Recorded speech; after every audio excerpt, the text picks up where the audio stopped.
boys and girls, Mrs. Cannon here, live from the Cannon Country Kitchen. Tonight you're going to be learning all about nonfiction text structures. So let's talk a little bit about our learning objective.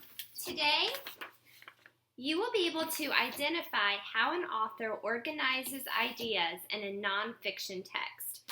Do you remember the other day how we were talking about how reading nonfiction is kind of like going to the Golden Corral or Ponderosa? You get to pick and choose what it is that you want to read about and then go back for more. Authors make it a lot easier for us to read nonfiction by organizing the text into parts and pieces, and that's what we're going to learn about today.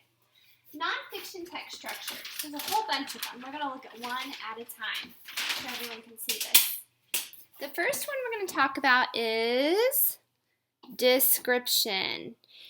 Description is when the author is basically just describing something, just kind of describing an object or describing something in history or just describing something.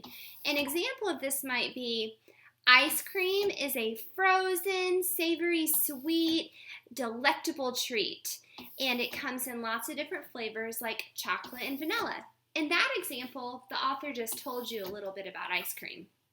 The next kind is sequence and order. And when we're trying to figure out if a text is written in sequence and order, we ask ourselves, is the author trying to tell me about a sequence of events? A perfect example of this would be the sinking of the Titanic. The author kind of telling you how the Titanic sank one moment, minute at a time, even 1 hour at a time, or something that has to do with history for sure. So another example, kind of going with that whole ice cream thing, would be something like this.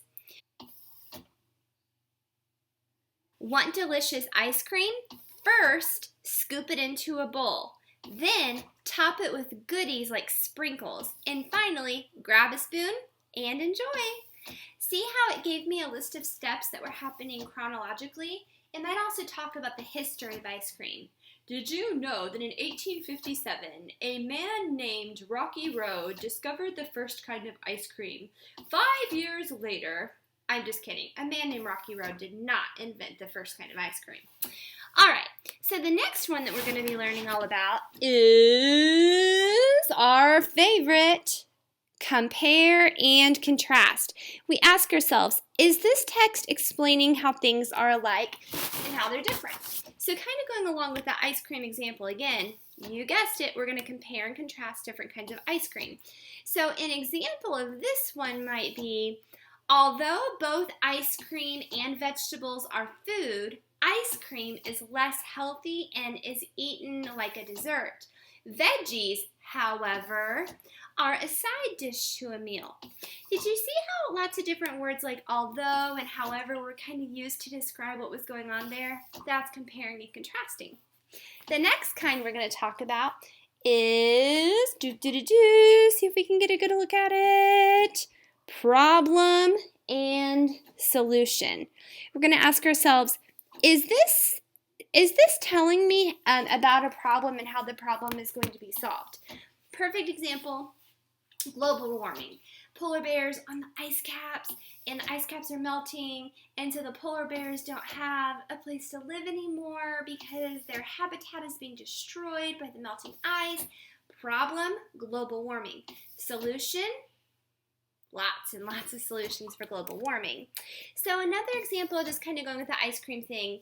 If your ice cream melts before you finish it, put it back into the freezer. Problem, ice cream melting. Solution, put it back in the freezer, right? All right, the last one that we're going to talk about is, cause and effect. We're going to ask ourselves, is this explaining why something happened? And there's a graphic organizer that you might look at. So you might say, because this thing happened, another bad thing happened too. Because the tornado crashed through my neighborhood, my house came down to the ground. Or because the volcano erupted, the entire town was wiped out. Or because I forgot my umbrella, my hair got wet. So kind of going along with the ice cream thing, if melted ice cream gets on your hand, your skin will be sticky. So thinking about that, because the ice cream melted on my hand, what happened to my hand? Well, it got sticky. So boys and girls, those are all the nonfiction text features.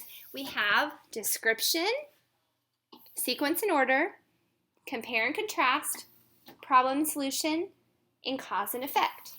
We're going to go through more words that you can use for identifying text structure, but first we're going to get started with an activity.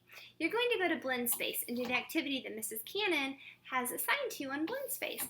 Think about everything that we learned and take a look at this picture of the anchor chart that I loaded up for you today too. Thank you guys. Bye.